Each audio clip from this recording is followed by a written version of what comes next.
الكيلو الشعبي منها وصل ل 360 جنيه. تعالي كده نوفر ونعملها في البيت ومن غير شوكولاتة او بشوكولاتة هتعمليها، وهقولك الفرق بين الاتنين وازاي تحفظيها وتقدميها. يلا كده سريعا نشوف اول طريقة، وهي دي هتكون من غير شوكولاتة تماما. هحط هنا 5 معالق كبار من اي نوع سمنة نباتي او حتى زيت جوز الهند، وده هيكون افضل في الطعم. بعد كده هننزل بمعلقتين كبار من السكر البودر المطحون، سكر بودر مطحون. المهم معلقتين كمان كبار من اللبن البودر، و3 معالق ونص كبار من الكاكاو الخام، واختاري نوع كاكاو يكون طعمه حلو، اللي هو الكاكاو الاسباني هيكون افضل حاجة. نضرب بقى لمدة 5 دقايق لحد ما يتحول معانا لمعجون شوكولاتة بالشكل ده. هاخد منه شوية هعملهم كده بالمكسرات، بيدي طعم حلو جدا وبيديكي كمان كمية كبيرة. هنا بقى المكسرات بتاعتك انت هتحطي فول سوداني مجروش، يعني كسريه كده متكسر مش مجروش، يعني مش ناعم مثلا. جوز لوز اللي موجود عندك، خلطتهم كده بشويه من خليط الشوكولاته، وبعد كده هجيب القوالب دي وهبدا احط فيها بالشكل ده. هعمل صف منها بس كده بالشوكولاته، والصف التاني هعمله ساده واحط جواه مثلا بندقيه فول سوداني اللي برضو موجود. بعد كده هديله خبطتين ثلاثه علشان ما يكونش فيه اي فراغات، والشوكولاته كده تكون ختمه نفسها. بعد كده هنجيب، لو ما عنديش قوالب هتجيبي ورق اللي هو الكب كيك ده، بيديكي القرص بتاعت الشوكولاته، بيكون برضو شكلها حلو جدا جدا في التقديم، بس بتاخد كميه شوكولاته اكبر. تمام، خلينا نكون متفقين. او هتجيبي ورق الكب كيك اللي هو الصغير بقى، اللي هو اصغر حجم خالص. هنا حطيت له مثلا لوزتين. تمام، وهنسيبهم على جنب. بعد كده باقي الخليط والبركه اللي موجوده حطيتها بالشكل ده جوه القالب، وهحط بقى مثلا هنا كراميل، وده معمول يا بنات في البيت، كراميل العادي اللي احنا بنعمله في البيت بس تقليه شويه. تمام زي الفل. وحطيت مثلا بندقيه وسبت الباقيين ساده. جبت بقى القالب ده حطيت فيه بقيه الكميه، ما شاء الله هتعمل لي كميه حلوه جدا على قد كده تقضيه ليله العيد وخلاص. بعد كده هسيبهم جنبي على الرخامه 10 دقايق، بعد كده ادخلهم الفريزر لمده 20 دقيقه، وكده خلاص الشوكولاته بتكون جاهزه معاكي. اما بقى لو عايزه حاجه تطلعيها تبقى موجوده طول الوقت على ترابيزه السفره عندك للتقديم وما تسحش وما يحصل لهاش اي حاجه، وطعمها بيكون حقيقي احلى من الجاهزه، فهنستخدم الشوكولاته دي اللي هي بالحليب، تقريبا 200 جرام. جبتها كده وكسرتها حتت صغيره.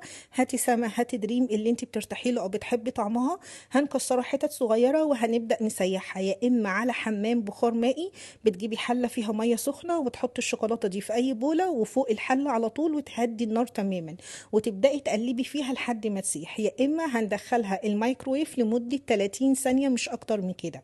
دخلتها انا هنا كسرتها خلاص، دخلتها الميكرويف بصراحه علشان ننجز في الوقت.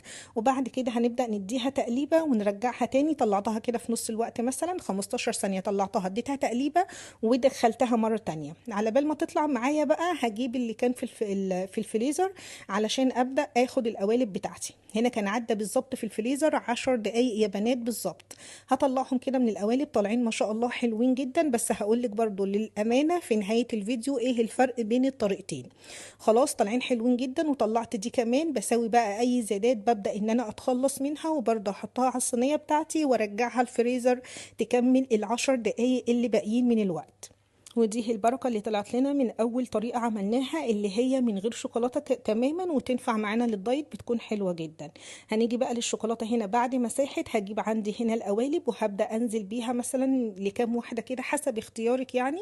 هنزل كده بالخليط على طول بدون إضافة لا زيت ولا أي حاجة، علشان تفضل معايا على السفرة ما تسحش ولا يحصل لها أي حاجة. تمام زي الفل. بعد ما نزلت كده الخليط جوه القالب هبدأ ان انا اديله كده خبطتين. ولو ما عندكيش القوالب دي برضو تقدري تستخدمي القوالب بتاعه التلج بتاعه التلاجة. هنا بقى برضو هنحط كده مكسرات في النص. وهنا كنت جايبه، عارفين بسكوت الشمعدان ده، كنت جايبه باكو كده من بسكوت الشمعدان ومفتفتاه حتت صغنططه جدا جدا، بتكون محشيه كده، بيكون طعمها حلو جدا جدا. بعد ما حطيت كده وهنا برضو هحط كراميل زي ما قلت لكم، ده معمول في البيت. هرجع بعد كده احط هنا في القوالب اللي باقيه، حطيت شويه مكسرات جوه الشوكولاته اللي كانت باقيه جوه البوله، وكده هتكون هيكون معانا شوكولاته محشيه بالمكسرات، وهساوي كده القالب بتاعي واديله كده تخبطتين برضو على الرخامه، وبعد كده هرجع اغطي الشوكولاته الاولانيه اللي انا حطيت لها الحشوات الاولانيه معاكم. تمام زي الفل. شايفين هي كده خلاص مسكت نفسها، ودي احلى حاجه في الشوكولاته الخام اللي تشتغلي منها شوكولاته من البيت، وحقيقي تشرفك في اي تقديم عندك. هنا زي ما قلت لكم رجعت بقى اغطي هنا بشوكولاته ساده تماما كل الشوكولاته اللي انا كنت حشاها كراميل وحشاها كمان مكسرات. هندخل برضو القالب ده لمده 20 دقيقه او 10 دقائق بالكتير في الفريزر، وبعد كده هنطلعها.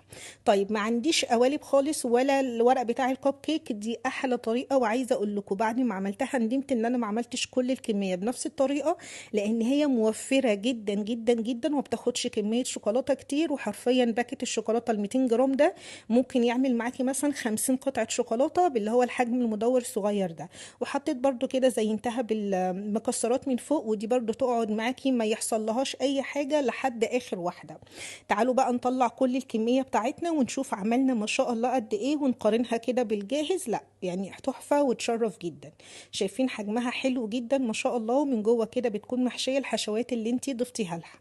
ودي بقى اللي يعتبر اللي احنا عملناها من غير شوكولاته تماما، ونعتبرها ان هي دايت شويه. طيب للامانه ايه الفرق بين الاتنين؟ خلاص اللي احنا عملناها من غير شوكولاته تماما ما ينفعش تقعد على السفره من بره، يا دوبك تخرج من الفريزر على التقديم على طول. وطبعا معلقتين السكر البودر ممكن تزودي معلقه زياده او معلقتين حسب ما انت بتحبيها مسكره قد ايه. بصوا بقى اللي احنا عملناها من الشوكولاته الخام دي بقى تحطيها وتنسيها من اول واحده لاخر واحده ما بيحصل لهاش اي حاجه. تحفه جدا جدا وحقيقي تشرف، واي حد هيدوقها مستحيل يقول ان انتي عاملاها في البيت. محشيه بقى اي حشوه انا عايزاها، وما بتاخدش على فكره حشوات كتير. يعني الكراميل ده انا عاملاه تقريبا بتلت كوبايه من السكر كده صغيره، اتبقى الكيس كله يعني ما خدتش الكيس كله. المكسرات كان 8 كيلو ما خدتش مثلا 8 التمن، يعني فاهمين ما بتاخدش اي حاجه. طيب هنحفظها ازاي او نغلفها ازاي؟ ورق الالومنيوم، ورق الالومنيوم بتاع حفظ الطعام ده بقطع حتت صغنططه خالص، وببدا ان انا الف بيه الشوكولاته بتاعتي اللي احنا عملناها من غير شوكولاته تتحط في التلاجة تطلع وقت التقديم. اما اللي اتعملت بالشوكولاته دي بقى حطيها في اي ضلفه مطبخ عندك ما يحصل لهاش اي حاجه. تحفه جدا وطعمها حقيقي خطير، وحقيقي اتمنى تجربوه. وتعالوا كمان هنعمل مع بعض كل الحشوات اللي احنا عملنا بيها. اول حاجه جهزت الكراميل، شايفين الكوبايه الصغنطوطه دي حطيت نصها كده من السكر، بعد ما ساح معايا تماما حطيت معلقه سمنه صغيره ساحت كده مع السكر. بعد كده نزلت بثلاث الكوبايه نفس الكوبايه هي يا بنات 3/4 كده حليب. اول ما اخد غلوه كنت جايبه بقى معلقه نشا كده كبيره، علشان انا عايزه صوص الكراميل او اللي احنا بنعمله ده يكون تقيل معانا. جبت معلقه نشا كبيره دوبتها في 4 معالق كبار من الميه، ونزلت كده على الخليط وهو بيغلي لحد ما ربط معايا بالشكل ده. هسيبه بقى في اي بوله تانية يبرد تماما، وقبل ما اعبيه كده في الكيس علشان احشي بيه هبدا ان انا اديله كده ضربه سريعه باي شوكه او بالمضرب. بعد كده عندنا هنا البندق قشرته زي ما انت شايفه كده، وطبعا لازم تكوني محمصاه افضل حاجه علشان ما يديكيش طعم رطوبه كده او معطب كده جوه الشوكولاته نفسها او اي حشوات بتحشي بيها البندق عموما. ودول 8 كيلو مشكل، يعني 8 كيلو مشكل من المكسرات اتبقى منه كلهم. يعني انا خدت 8 في كل الكميه اللي شفتوها دي. جبت كده خدت شويه من البندق على الفستق على فول سوداني على كل حاجه جوه الكيس ده، وبدات ان انا اكسرهم بالشكل ده. هتتكسر كل واحده 3 4 قطع كده حلوين، بحيث لما تيجي تقطمي الشوكولاته تكون فيها ايه المكسرات باينه، مش عايزينها ناعمه ولا خشنه ولا مجروشه. يا دوبك كده متكسره كل واحده فيهم 3 4. ممكن بايديك ممكن بايدينا كده ان احنا نكسرها خشن. تمام كده زي الفل. يبقى انت كده حضرتي المكسرات وحضرتي كمان الكراميل. هنا بقى عندنا بحشوه البسكوت دي بتكون خطيره، اللي هو بسكوت يا بنات الشمعداني العادي. هاتي كده بكوين، هاتي واحد بس لان انا اساسا حطيت اتنين ما استخدمتش غير تلتهم تقريبا. هاتي كيس واحد بس كده فرفتيه بايديكي جوه الكيس، بعد كده فضيه في اي بوله. وبعد كده بنحط زي ما شفت كده في اول الفيديو بالحشوه دي، حقيقي بتكون تحفه جدا. والاولاد كمان عموما او بالاخص بيحبوها قوي قوي. كده خلاص حضرنا كل الحشوات مع بعض. هنا بقى الكراميل بعد ما برد معايا تماما اديته كده ضربه حلوه بشوكه او باي مضرب عندك. بعد كده هنعبيه في كيس الحلواني نفتحه فتحه صغيره خالص، ويبقى كده جاهز معانا للحشوات بتاعتنا. اتمنى حقيقي تجربوه. ولو عجبكم الفيديو بالله عليكم ارفعي بلايك، وكمان اكتبي لي كومنت حلو منك، حقيقي تعليقاتكم بتسعدني جدا. الفيديو خلص، مع السلامه.